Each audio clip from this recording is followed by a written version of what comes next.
I'm thinking a little bit today about the intersection of authoritarianism or autocracy and the climate crisis. Would you like to hear more about that? If you don't know who I am, my name is Leslie. I'm a psychologist and a podcast host, and I'm on the board of an organization called One Green Thing, which is looking to address the psychological impacts of climate change. So what do these two things have in common?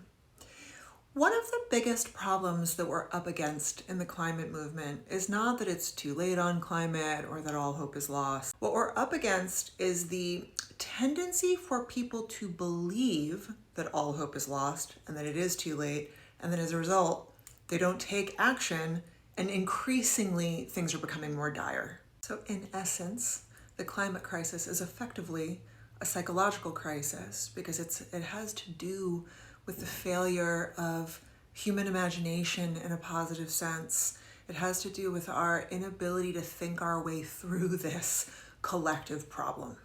So what does that have to do with autocracy, you may be asking? If you think about the nature of autocracy, and really it just means sort of rule by one person, right? So, for example, Donald Trump would love to be an autocrat. He's trying to be an autocrat.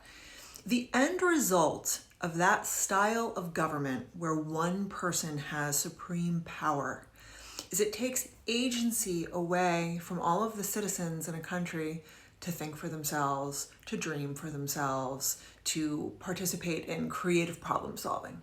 When we put these two things together, what we see is that thinking positively about the future, thinking creatively about the future, imagining that the solution to climate change is something that is possible for us, that we can take action, that we can create the world that we want. These are profound acts of rebellion. Creating the life that you want on your terms is a powerful act of rebellion. Heather White, the founder of One Green Thing, is coming back on my podcast tomorrow. That episode will be out soon. She's been on it before, season 1, episode 8. If you want to listen to it, I encourage you to check it out. And it's The Nature of Nurture, available on YouTube and in all of your podcast apps.